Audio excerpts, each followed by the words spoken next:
大家好，这里是坤的说，我们今天的话题是女性和男性在运动健身中的差异。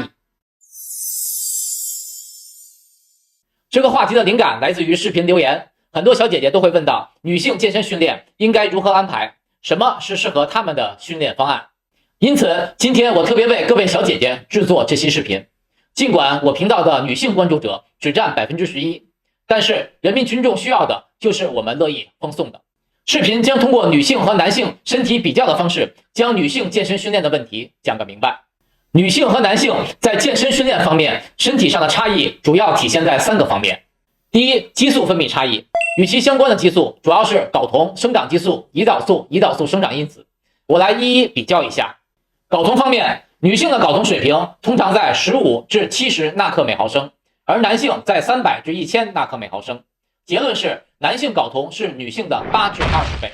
再看生长激素，成年女性的生长激素水平通常在1至14纳克每毫升，而男性在0.4至10纳克每毫升。两性都会在日周期内出现相应的分泌高峰，而且女性在月经周期中拥有更高的生长激素分泌水平。结论是，女性比男性生长激素分泌的更加旺盛。在糖分方面，因为糖分的摄取数量和种类决定胰岛素分泌量。虽然运动量和生理状况会影响胰岛素敏感性和分泌，但是女性和男性在胰岛素方面没有明显的性别差别。最后一个，胰岛素生长因子，成年女性 IGF-1 的水平通常在90至360纳克每毫升，而男性在115至355纳克每毫升。可见两性在这方面的差异达到忽略不计的水平。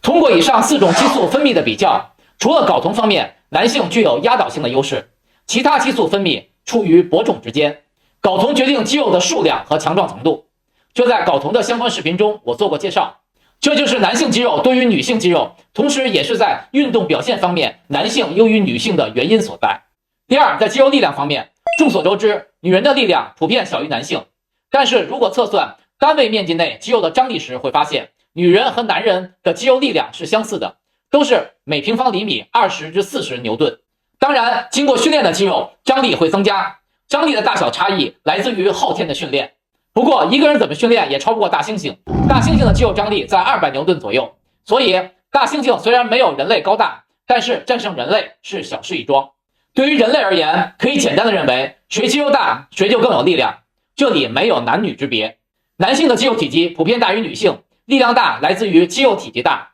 不来自于肌肉不同。如果一个女人比一个男人的肌肉更大，那么这位女性战胜男性也没有什么悬念。不过要严谨的补充一句，有7个因素决定肌肉力量的大小，肌肉横截面也就是肌肉体积只是其中的一个元素。但是在这个7个决定力量的元素中没有性别元素。将来有机会我会讲解决定肌肉力量的这些元素。我们回到主题继续比较。第三，身体结构差异。从运动健身出发，女性和男性在肌肉数量、解剖位置等等是相同的。男性有多少块肌肉，女性也是一样。男性的肌肉长在哪里，女性也是一样。唯一的差异体现在下肢的骨骼结构上。为了适应生育的需求，女性的骨盆通常比男性更宽。更宽的骨盆造成下肢与地面的接触面不容易做到垂直，膝关节与踝关节与地面的接触角度小于90度，使下肢关节容易产生更多的磨损。因此，女性的髋关节、膝关节、踝关节受伤的风险相对较高。在进行下肢训练时，选择的运动方向、发力要领要区别于男性，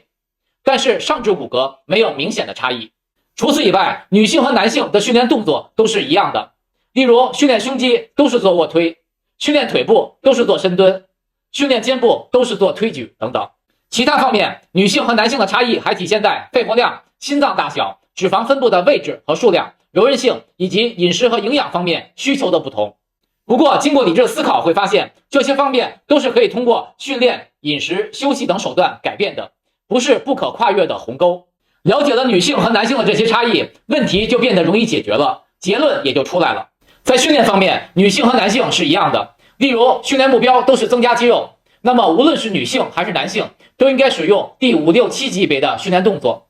都应该使用67%到85% ERM 的负重，每组都应该训练6至12次，每个训练动作都应该做3至6组，组间休息都应该是30到90秒等等。关于刚才我说的这些数据和内容，在合集合列表中抗阻力训练计划制定的视频中有详细讲解，这里我就不再赘述了。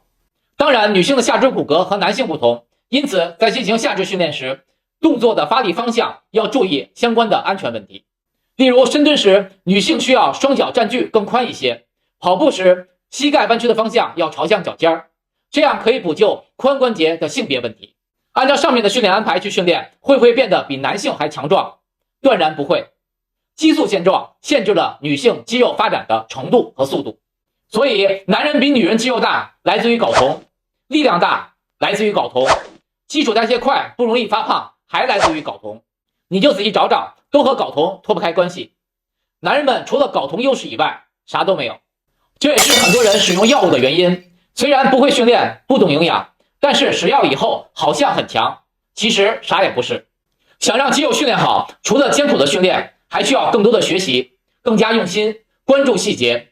需要更加敏感，感受身体的情况。这些细活男人不一定干得比女人好，所以女性虽然没有睾酮这张王牌，但是只要更加刻苦，更加严格的按照科学的方法训练，就会不断的改变自己，战胜自己，将自己的体型训练得更加完美。好，我们来总结一下今天的话题。在运动健身方面，女性和男性最大的差异表现在睾酮激素的分泌方面，这就造就了男性的肌肉更容易生长，力量和体积更大，运动表现也就更好。在固定单位下，肌肉力量方面男女没有差别，在骨骼方面的差别体现在髋关节，因此女性在做下肢训练时要格外注意。在训练安排方面，女性和男性的训练安排是一样的，尽管进步的速度会慢于男性，但是应该相信经过自身的努力，一定会获得满意的令人羡慕的体型。不要过多关注先天条件，这些自我无法改变的事情，应该多关注自己可以改变的后天的事情。希望今天的话题可以帮到你，谢谢大家的观看，我们下次再见。